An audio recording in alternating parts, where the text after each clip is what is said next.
नमस्कार, आप देख रहे हैं लाइव सिटीज। मैं हूं आपके साथ सौरभ राज। चिराग पासवान के मन में क्या है? क्या चिराग पासवान बिहार के मुख्यमंत्री बनना चाहते हैं? क्या चिराग पासवान उप मुख्यमंत्री बनना चाहते हैं? क्योंकि पिछले दिनों उन्होंने कहा है कि वो विधानसभा चुनाव लड़ना चाहते हैं। मेरे साथ सीनियर जर्नलिस्ट ज्ञानेश्वर, इनसे बात करेंगे। सर, चिराग पासवान के मन में क्या है? चिराग पासवान चाहते क्या हैं?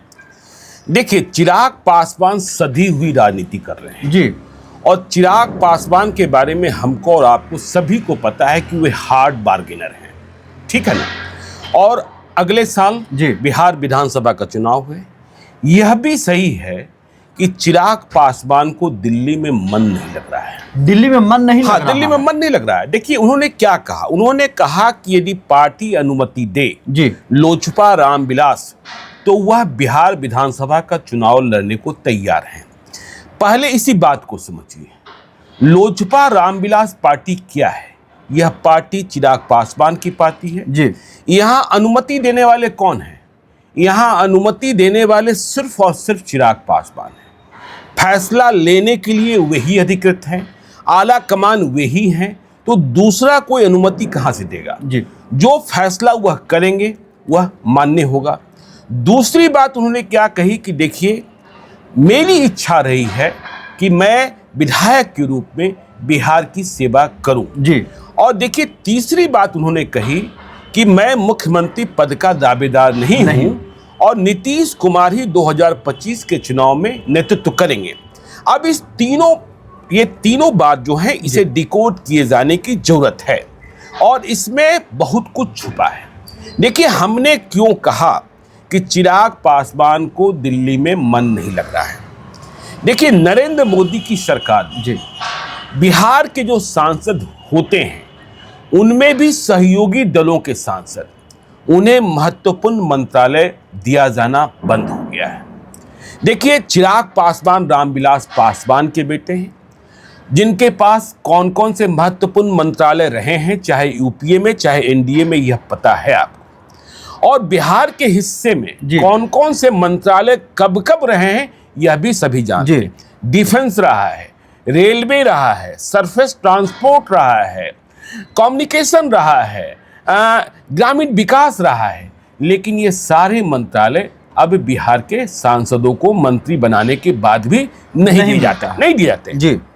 तो चिराग पासवान कैबिनेट मंत्री बन गए जी, लेकिन उन्हें विभाग क्या मिला? लॉलीपॉप। और उन्हें इस बात की उम्मीद भी नहीं थी और वे इस बात को सोच भी नहीं पा रहे थे कि उन्हें उनके ही चाचा का विभाग दिया जाए, जो झुनझुना था वो दे दिया गया जी। और आप देखिए ना, बिहार के बाकी सारे मंत्रियों के पास जो विभाग इस सरकार में मिले हैं, गिरिराज सिंह भाजपा के नेता, फायरब्रांड नेता, पिछली सरकार में ग्रामीण विकास मंत्रालय थे, इस बार कपड़ा मंत्री बना दिए गए। ललन सिंह जेडीयू सबसे मजबूत सहयोगी, उनके नेता ललन सिंह को कौन सा विभाग दिया गया? डेयरी, पंचायती राज और डेयरी, हाँ, और मत्स्य पालन, ठीक है ना। तो चिराग पासवान को यह लग गया है कि रामविलास पासवान का कद हासिल करने में तो बहुत वक्त लगेगा जी। और देखिए, चिराग पासवान कब से कोशिश कर रहे थे। यहीं पर आपको एक बात हम और बता दें कि रामविलास पासवान के साथ मैं आपको एक मुलाकात की बातें साझा करता हूं। रामविलास पासवान केंद्र में मंत्री थे। जब पटना जाते थे जी, तो वो मौर्य होटल के 323 नंबर सूट में ठहरा करते थे, जो अब 330 नंबर है। मौर्य होटल, हाँ, मौर्य होटल का सबसे बेहतरीन सूट वही। मैं और शैलेंद्र दीक्षित, तब मैं दैनिक जागरण में था और उनसे मिलने गया। शैलेंद्र दीक्षित जी संपादक थे जी। रामविलास पासवान आतिथ्य सत्कार में उनका कोई जवाब ही नहीं था, जो वो मेजबानी करते थे। हम लोगों ने औपचारिक बातचीत में कहा कि आप क्यों नहीं बिहार के मुख्यमंत्री बनते हैं। उन्होंने कहा कि देखिए, जब मैं भारत का मानचित्र देखता हूं दिल्ली में बैठकर, तो बिहार एक छोटा सा टापू दिखाई पड़ता है। छोटा सा टापू दिखाई पड़ता है। तो मैं दिल्ली की राजनीति कर रहा हूं, देश की राजनीति कर रहा हूं, केंद्र की राजनीति कर रहा हूं, कहां बिहार की राजनीति। और बिहार में संसदीय जीवन मेरा है ही, जिसके कारण हम दिल्ली में राज करते हैं। तो अब चिराग पासवान, देखिए, चिराग पासवान ने कब शुरुआत की थी बिहारी फर्स्ट 2020 के हाँ, विधानसभा चुनाव में जी। और 2020 के चुनाव में उनका रवैया क्या रहा? नरेंद्र मोदी के हनुमान बनकर उन्होंने नीतीश कुमार के साथ क्या किया, यह हमको और आपको पता है जी। अब देखिए, चिराग पासवान बिहार में कोई डिप्टी सीएम बनने के लिए विधानसभा का चुनाव नहीं लड़ना चाहते। डिप्टी सीएम नहीं बनना नहीं भाई, डिप्टी सीएम क्या होता है? उप मुख्यमंत्री मतलब उप मुख्यमंत्री, ठीक है ना? डिप्टी सीएम क्या होता है? और चिराग पासवान डिप्टी सीएम बनने के लिए दिल्ली छोड़कर पटना जाएंगे। और चिराग पासवान ने यह भी कहा कि 2025 में हम दावेदार नहीं हैं। 2030 नहीं, 2030 छोड़िए ना, लेकिन देखिए, मैं यह मानता हूं कि जोर तोड़ समझने में लगे हैं चिराग पासवान, जोर तोड़ समझने में लगे हैं। देखिए, चिराग पासवान को यह तो पता ही है, सभी को पता है जी, कि नीतीश कुमार के नेतृत्व में एनडीए का लड़ा जाने वाला यह चुनाव आखिरी चुनाव होगा जी। ठीक है। देखिए, चुनाव जीतने के बाद भी यदि जीत जाते हैं तो फिर कितने दिनों तक नीतीश कुमार मुख्यमंत्री रहेंगे, इस पर भी सवाल जी। और सब कुछ सवाल इस पर निर्भर करेगा कि नीतीश कुमार को कितनी सीटें आई, ठीक है जी। देखिए, जो बातें कही जा रही है कि एनडीए में सीटों का बंटवारा कैसे होगा, कहा जा रहा है कि 100 सीट से कम पर न बीजेपी लड़ेगी और न 100 सीट से कम पर जेडीयू लड़ेगा, ठीक है। नीतीश कुमार की एक सीट अधिक हो सकती है, बड़े भाई की हैसियत वाली। फिर ऐसी स्थिति में चिराग पासवान को 20 से 25 सीटें जी। और फिर देखिए, उपेंद्र कुशवाहा और जीतन राम मांझी, मुकेश सहनी को लाने की कोशिश ही हो रही है। तो इस सूरत में चिराग पासवान के लिए बिहार में राजनीति करने का कोई ऑप्शन तो 2025 में नहीं बनता है। लेकिन जोड़ तोड़ देखिए, अब जोड़ तोड़ की बात हम क्या करें, आपको पता होगा 2005 के पहले चुनाव में रामविलास पासवान किंग मेकर की भूमिका में आ गए थे, लेकिन चाबी लेकर गायब हो गए और बाद में उनकी चाबी दूसरों ने छीन ली। तो यह इतिहास जो है, इसे भी चिराग पासवान को याद रखना चाहिए। अब चिराग पासवान के दिमाग में यह जो पॉलिटिकल पंडित हैं, वह चिराग पासवान के इस फैसले को या इस मन को किस रूप में डिकोड कर रहे हैं कि वह विधानसभा चुनाव लड़ना चाहते हैं। देखिए, यदि कोई ऐसी स्थिति बन जाती है चुनाव के नतीजे के बाद, जैसी स्थिति 2020 में बनी, 2020 में जी। मतलब जेडीयू 3 नंबर की पार्टी, जेडीयू 3 नंबर की पार्टी और फिर उतनी सीटें ना आए कि बीजेपी और जेडीयू मिलकर सिर्फ सरकार बने। देखिए, 2020 आपको याद होगा, चाहे जीतन राम मांझी चाहे मुकेश सहनी इधर से उधर हो गए होते तो तेजस्वी यादव की सरकार बन जाती। तेजस्वी यादव की सरकार बन जाती। तो चिराग पासवान यह भी सोच रहे होंगे, क्या कोई ऐसी स्थिति आ सकती है दिमाग में ये सब चीजें हैं। हाँ, ऐसी देखिए, हर पॉलिटिकल आदमी को सोचना भी चाहिए, ठीक है ना, अपना भविष्य, अपनी पार्टी की मजबूती। और चिराग पासवान पॉपुलर हैं, चिराग पासवान यह भी समझ रहे हैं कि 2025 के चुनाव के बाद बिहार में लीडरशिप को लेकर बड़ी वैकेंसी होनी है। देखिए, रामविलास पासवान रहे नहीं, लालू यादव चुनाव नहीं लड़ सकते हैं, तेजस्वी यादव का भविष्य क्या है, भविष्य क्या नहीं है, यह 2025 का चुनाव तय कर देगा। देखिए, उन्होंने कह दिया माई बहन मान योजना लाएंगे, लेकिन जनता कितना भरोसा करती है। लोकसभा चुनाव में आपको याद होगा कि राहुल गांधी 1 लाख रुपए खटाखट देने को तैयार थे। लेकिन क्या हुआ? कुछ सीटें बढ़ी, लेकिन आप सरकार नहीं बना पाए। तो कितना भरोसा। लेकिन तेजस्वी यादव युवा हैं, इसलिए उनका भविष्य है। चिराग पासवान भी मानते हैं कि भाई नीतीश कुमार, लालू यादव, रामविलास पासवान की एरा के बाद हमारा भविष्य बिहार में है। और इसमें कोई शक नहीं कि रामविलास पासवान के बारे में तो मेरी स्पष्ट टिप्पणी है कि रामविलास पासवान के साथ किसी भी जाति को कनेक्ट होने में परेशानी नहीं रही है। और देखिए, आप चिराग पासवान को भी देखिएगा, कहने के लिए वह पासवानों के नेता हैं, लेकिन उनके इर्द गिर्द जितने लोग हैं उनमें आपको दूसरी जातियों के नेता ही, और उनमें भी सबन। क्यों 2020 में नीतीश कुमार को चिराग पासवान ने बगैर जीते, चिराग पासवान तो एक ही सीट जीते मटिहानी में, लेकिन नंबर 3 की पार्टी कैसे बना दिया? उम्मीदवार दिए। उम्मीदवार कहां से आए? उम्मीदवार आए बीजेपी से। उम्मीदवारों में अधिक संख्या किसकी थी? सवर्णों की थी। नीतीश कुमार के खिलाफ जो गुस्सा था सवर्णों का, वह चिराग पासवान के बागी उम्मीदवार के पक्ष में चला गया। तो जीत तो नहीं मिली, लेकिन नीतीश कुमार को नुकसान पहुंचा। तो एक गणित यह समझिए कि यदि बिहार में ऐसी कोई स्थिति बन जाती है कि बीजेपी और जेडीयू को मिलाकर इतनी सीटें नहीं आई, जिसकी उम्मीद कम है, ठीक है ना, ठीक है, जिसकी उम्मीद कम है, क्योंकि लोग कह रहे हैं कि नीतीश कुमार के लीडरशिप और तेजस्वी यादव के लीडरशिप में संघर्ष होगा, तो नीतीश कुमार का लीडरशिप ज्यादा मजबूत होगा। लेकिन राजनीति संभावनाओं का खेल है। प्रशांत किशोर भी हैं। प्रशांत किशोर किसका खेल बिगाड़ेंगे, किसका खेल बनाएंगे, यह भी देखने की बात होगी। पिछले कई दिनों से खामोश हैं, जब से 4 विधानसभा सीटों पर हुए उपचुनाव में उन्हें हार मिली है और तिरहुत स्नातक उपचुनाव में 2 नंबर पर आए हैं। वहां देखिए, वहां जेडीयू को और आरजेडी को सोचना है कि हम क्यों 3 और 4 हो गए। जेडीयू तो चौथे स्थान पर चला गया। तो तेजस्वी यादव और चिराग पासवान कहीं ये तो नहीं सोच रहे हैं कि स्थिति ऐसी आ गई कि बीजेपी और जेडीयू को मिली कुल सीटों से सरकार नहीं बनती है।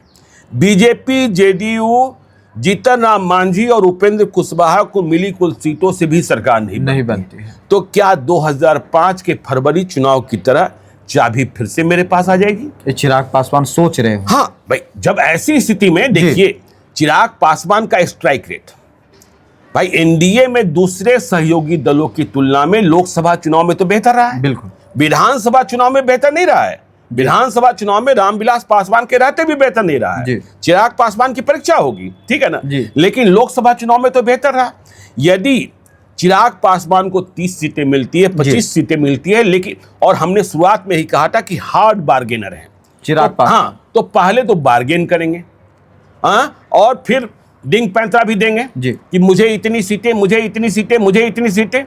और देखिए, चाहे आप इमामगंज के नतीजे को, इमामगंज में चुनाव जीत गई, लेकिन एक बात तो यह सामने दिखा ना कि वहां चिराग पासवान नहीं गए, तो वहां के पासवानों ने डॉक्टर जितेंद्र पासवान जो जनसुराज के उम्मीदवार थे उनको वोट कर दिया।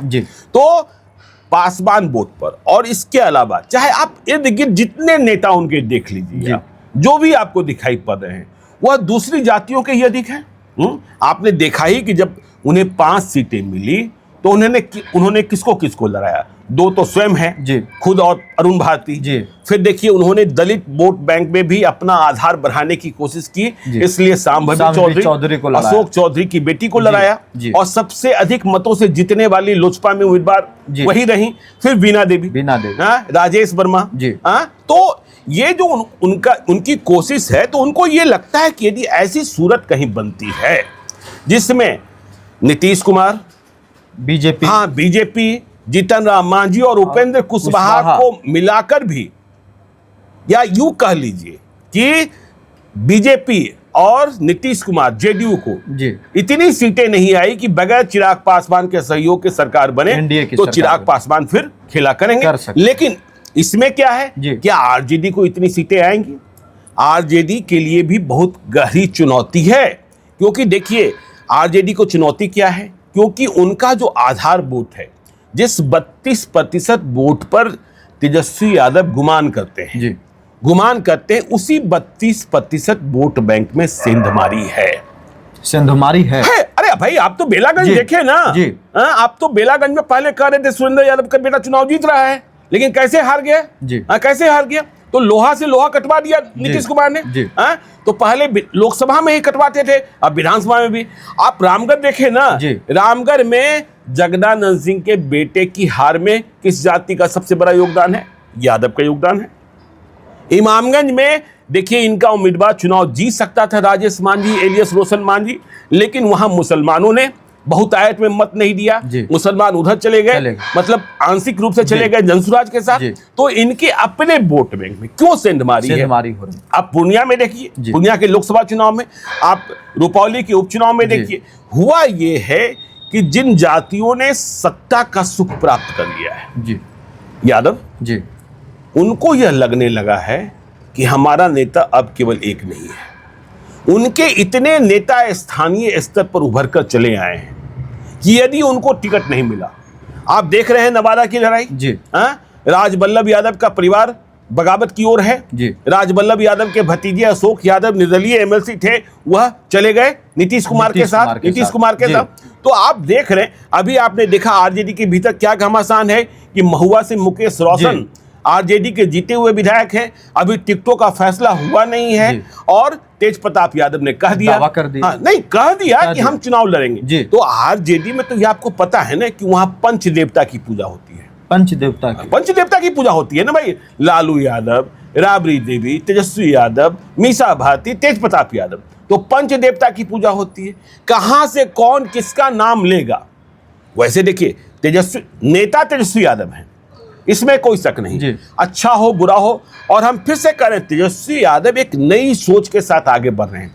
लेकिन परेशानी ये है कि लालू यादव का बैगेज, इतना बड़ा बैगेज उन पर है जिससे छुटकारा नहीं पा रहे हैं।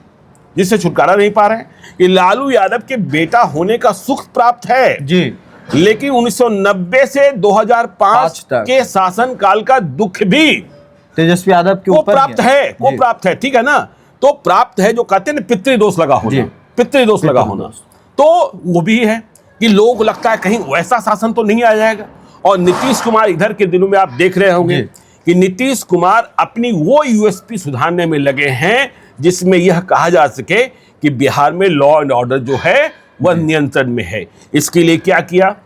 मान मनोवल के बाद कुंदन कृष्णन को केंद्र से वापस बुलाया गया, विनय कुमार को डीजीपी बनाया गया और पुलिस को यह खुली छूट दे दी गई है, अपराधियों को निपटाओ।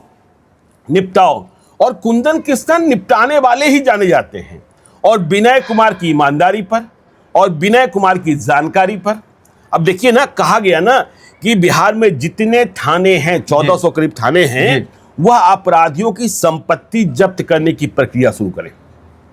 हर थाना किसी न किसी अपराधी की संपत्ति जब्त करे। जो बीएनएसएस नया कानून है उसमें सेक्शन 107 और 106 में इसका प्रावधान है कि पुलिस जो है अपराध द्वारा अर्जित संपत्ति को अपराधी से जब्त कर सकता है। और यदि इस अधिकार का इस्तेमाल शुरू कर दिया गया तो फिर तो बिहार में, मैं बार बार कहता हूं कि देखिए, अपराधियों के आर्थिक साम्राज्य पर आप कमाई के लिए ही अपराध करते हैं ना, तो उसी कमाई पर आप चोट पहुंचाइए, आपको फायदा मिलेगा। तो चिराग पासवान की इच्छा मुख्यमंत्री बनने की है, न कि उप मुख्यमंत्री मतलब क्या? चुप उप मुख्यमंत्री। चलिए, तो ज्ञानेश्वर ने आपको चिराग पासवान की रणनीति को पूरा सामने रख दिया है। अब देखना होगा चिराग पासवान 2025 में क्या करते हैं। अगर अभी तक लाइव सिटीज़ को यूट्यूब पे सब्सक्राइब नहीं किए तो सब्सक्राइब कर लीजिए, फेसबुक पे भी लाइक कीजिएगा और एक्स पे भी हमें फॉलो कीजिएगा। धन्यवाद।